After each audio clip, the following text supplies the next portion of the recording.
Well, he's always has to play on those types.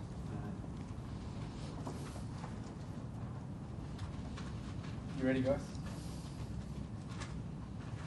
Brad, how do you feel about the game, firstly, in terms of you conceded a lot of inside 50s and still managed to win? It was an interesting outcome. Yeah, which has been unusual for us this year, because we've really usually been able to have the inside 50 column go in our favour. I think that largely we're looking to get a bit more bounce out of our defence. So, potentially players started to get back in defence rather than try and push the ball forward. So, that wasn't a great part of the game for us, and particularly in the first half, all their key forwards looked dangerous when the ball was kicked in long and high.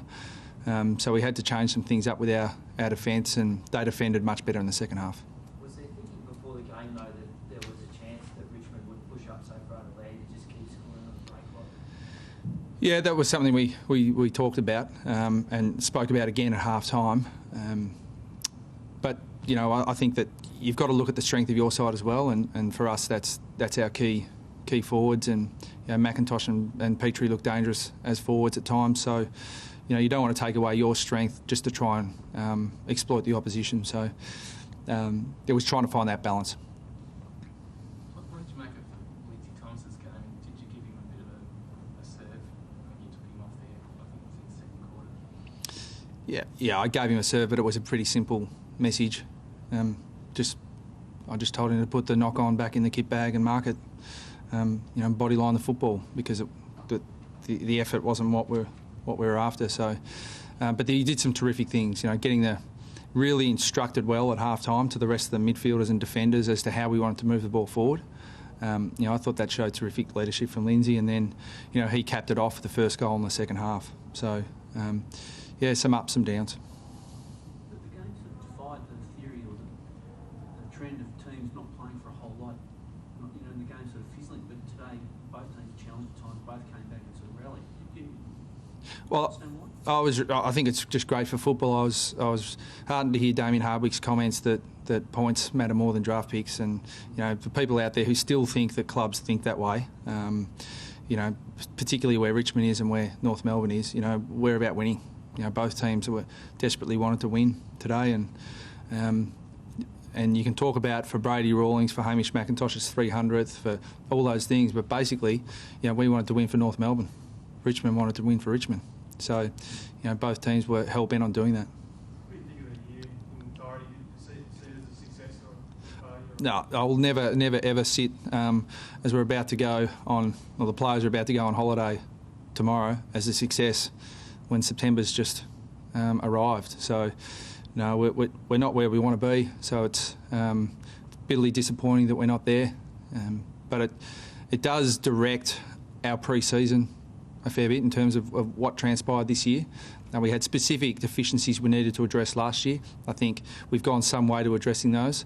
But there are still some things, and to put it very, very bluntly and very simplistically, our skill level and our efficiency with the ball needs to improve. And it's let us down at stages this year, both in front of goal and with general field kicking, and we need to improve that.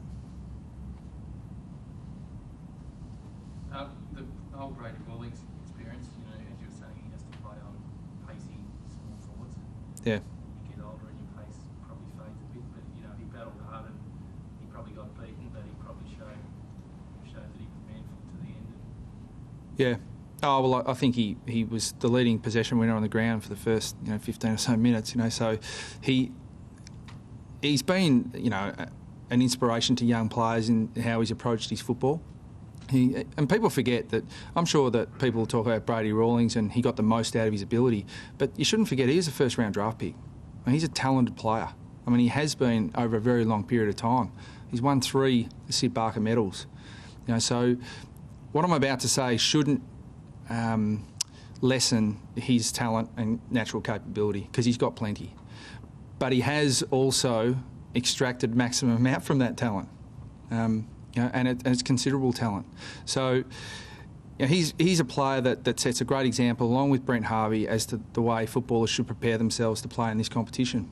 And I think quite rightly a lot of credit should go to Dennis Pagan in the way he coached him in his early early days, because my understanding is Dennis rode him extremely hard, and those back in those days, players either got through it or they didn't, and Brady got through it with flying colours. So he epitomises, what we want to be.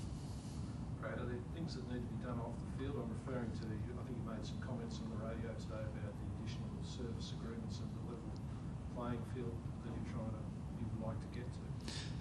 Does that need to be addressed? Is that something that clubs are talking to the AFL about? Oh, we don't need to, because the AFL are talking to us about that. The Commission and the AFL executive are acutely aware of that, and they're doing an enormous amount of work in that area.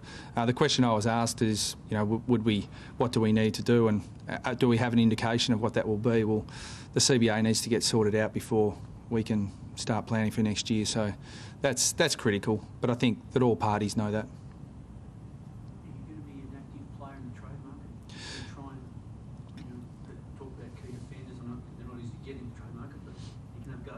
Yeah, I think that it's not as simple as people think it is. You just go into the trade market and you start doing deals. I mean, you've got players who are contracted. What I will say is that we are absolutely hell-bent on improving our playing list.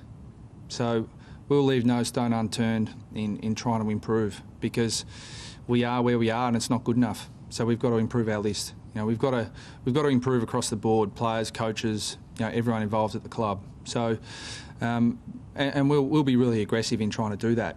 But I can't say that, what opportunities are going to present themselves. And I've been asked questions about particular players quite regularly, and they're all our players. We don't go in with a mentality that we're going to trade anyone or we're not going to trade anyone, and we'll just be hell bent on improving our list.